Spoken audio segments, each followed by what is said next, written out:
All right, Bishop, Halloween is about to come up. Yeah. And I was just thinking, someone asked me the other day, what's your favorite Halloween candy? And I had to think about it because there's a lot of,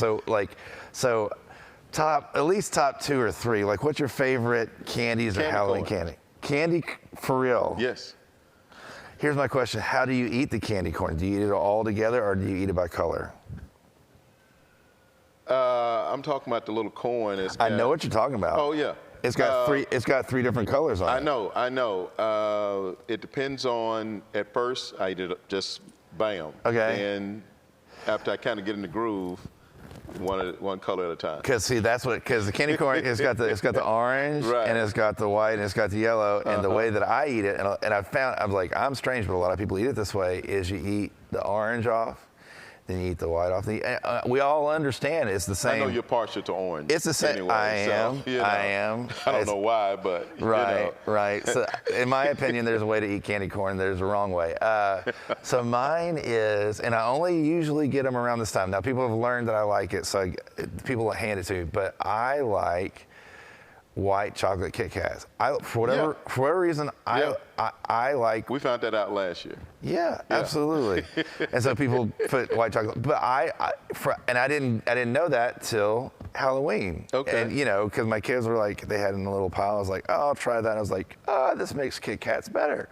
But now I like eating the candy corn with peanuts in a mix. I have never tried that. Try that. Need that in your life. It'll bless you. That is a smart thing. It'll bless you. Yes. All right, so we are in Grace Unfiltered. I was not here Sunday, but I heard all the great things about what occurred. And we got 6 different questions from the group. And what's interesting about these questions is a lot of them, because we say, hey, ask questions about the sermon, but a lot of them just ask about everything else. Everything else. And that's okay. Like logistical questions, personal questions, some of them are dumb. They're not, none of your questions. Okay, what you going? None of your questions are dumb. How you going to correct that one? They're all, that's what Bishop told me to say. It said right here, Bishop says, okay. The first one's really kind of for me. And I'll say why in a second. It says, this is not a sermon question, because it's not. Could a Central Little Rock Grace group be formed? There's several near the church and in North Little Rock, but none in Central Little Rock. So the way we split up responsibilities, because we have 3 pastors, is one of the things that fell to me is the small groups, or the Grace groups. Here's the reality, because we got asked a couple of questions, a question a couple weeks ago about Mom L small groups. Right. Here's the reality. In order to have a small group, you have to have a leader. Right. Like really, in order to establish a small group, I need someone that says, I can lead. Now, I'll find you a host, someone to help you out and do that. But you have to have someone that says, I will take responsibility for it. I remember the pastor, when I came to Grace, I was under a pastor named Steve. And Steve said, if you don't have a leader, you don't have a ministry.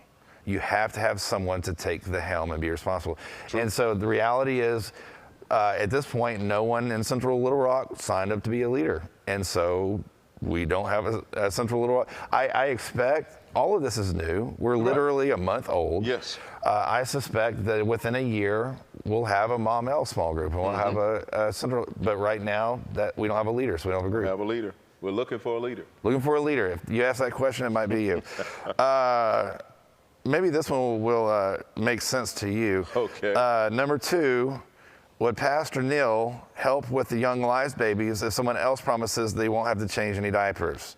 So apparently, I don't know, Young Lives was here on Sunday. Yes. I heard that went well. It really did. It went real well. Young lady did an awesome job. I heard she just did I have not met her yet, but I heard she just did an amazing job. She did. And what an amazing ministry to teen moms. It's one of those ministries I say sells itself. You're like, hey, let's go help teen moms out. Like, okay. There's a great need, and the way it appears that she's looking at becoming a part of the family here at Grace United. That's cool. Yes. I'll have to meet her soon. Give me some. Yeah.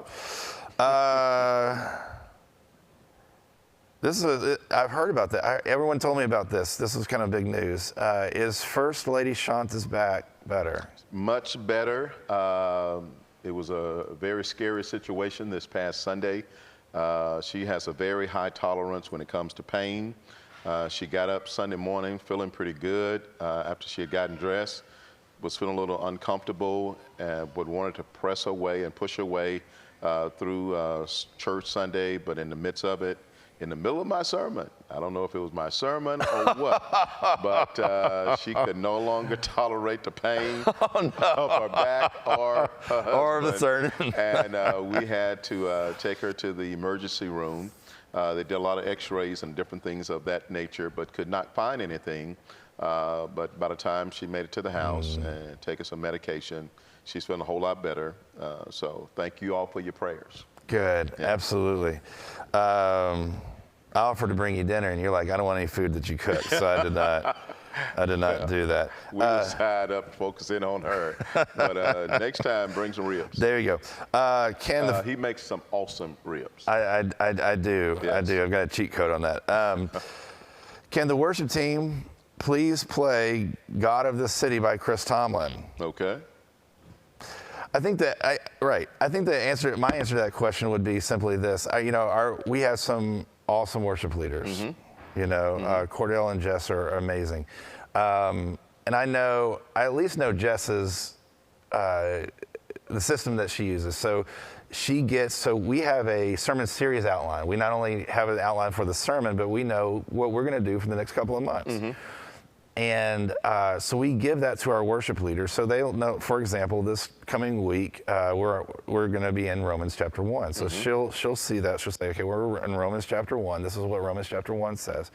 And then she'll look at our song list, right. and she'll say, what does the Lord want me to say? What goes along with this message? And I know that she tries to do that. And so I would suspect that God of this City, if it fits that particular week, makes sense. But you and I don't, as far as I know, don't demand, say, you need to sing this song this week. No. That's kind of... Well, we let them have the freedom that God has called them to do. I mean, they're not telling us what to preach, right. And so, I mean, then that's not my department. Right. It doesn't fall under my responsibility. That's right. Neil Scoggins. Can they sing God of the City? Okay. And I need to Google that because I've never heard it to know it. Yeah. It's a good song. We've sang it before. 2 more questions. Why do people, this is an interesting one, why do people go to the first service more than the second service? I don't know. I do not know. Maybe because it's earlier, more convenient time. I don't know. Right. Yeah. I think part of it... It used to be the opposite in what I've experienced in the past. Right. Normally, the later the service, the more people will attend. Sure. Yeah. And I think it also has to do with the fact, I mean, I'm not speaking anything that's not, we just combined 2 churches. Right. Your church is a little bit bigger than my church. And so the first service... My old church. Right, your old church, right, Legacy. Y'all, you know what I'm saying. Y'all know what I'm saying. Legacy churches. And so I think that right now, most of your people most of the Legacy Grace Temple still stays at the 9 o'clock. I think a lot of my people have migrated to that one, and not a lot of people have migrated to the other one, even though they're complementary. But you and I know that the 1045 is going to grow. Yes. Like, that's the service that's going to grow. And that's our prayer, that's our desire, because we want both services to be healthy. Right. We want both services to continue to grow and be effective. And they will. And and we've talked about this before, but I'm actually glad that the 9 o'clock is heavier than the 1045, because I know the 1045 will fill in. Yes. And so I'm glad that the 9 o'clock is already a healthy service, because like you said, generally it's the opposite. So I think right now we're in a good position. Yeah, and here's the other thing. I think really, I feel that God has really accelerated everything for us to be where we are anyway. Yeah. And some other things are going to take a little more time. Yeah. Because the whole marriage has happened pretty quickly. So I think other things are going to take a little more time, a longer runway for it to happen. And you've said this over and over again. You said that what we look like today is not what we're going to look like in a year. Right. And so I would just say to everyone, remember, we're literally a month. We started on September 25th. Today is the 25th, 24th, 25th. We're literally a month old today. So if Happy birthday. Happy birthday to us. It's our 1 month anniversary. But if you think about it, a month in, I think for a month, we're doing stellar. Yes. We have 1,000 things to do. You and I, Neil, feel the weight of that. But the reality is, we're a month in. If we're doing a month, we're doing stellar. We'll get the small groups done. We'll get the God of the Cities in. We'll get the first service. But we're doing great because we're still finding out a rhythm with the three of us, music, all the other areas, youth areas, and we're still needing more volunteers for the youth area. Absolutely. Yeah. All right, so here's the last question, and probably the most theologically interesting. Number 6, and I'm going to have to make up how you pronounce this. Do you have apeirophobia? That's how I'm going to say it, which is the fear of infinity or the fear of eternity. I feel like every Christian, is a little bit scared of eternity. So do you have apeirophobia, the fear of eternity or fear of infinity? No. Why not? Go farther than that. I've never really given it that much thought, but by faith, I believe that when I accepted Christ, He gave to me eternal life, and I'm going to spend eternity with Him. Yeah. I would say no, but for a different reason, which is the important thing. Right. My no, I actually look forward to eternity. Yes. I look forward to, as Paul says, like I'm glad I'm here with you, but I'd rather be there. Right. I find myself there a lot. But I understand there's a TV show called The Good Place. Okay. There's a comedy that ran on ABC or NBC or something like that, popular for about 10 years ago or so. And it was about heaven and hell, kind of generically, sitcom-y. And when people finally got to heaven, I think this might be what you're asking. In season 4, they found it was super boring. Okay. Because when they got to heaven, it was just this eternal party that you got whatever you wanted. And like any party, you eventually want to go home.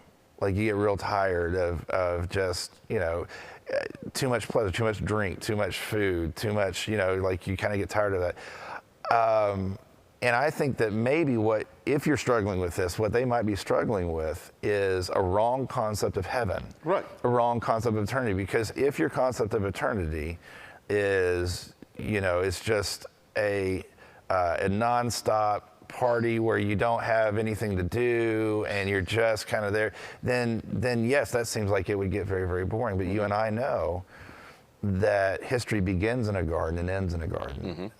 History begins with man and woman having responsibilities by God, learning, growing, experiencing His presence, but also having jobs in His cosmos. And we'll end that way as well. When we get to heaven, it's not just going to be one long party. It's going to be, we'll be learning, we'll be growing. And we're going to be changed as well.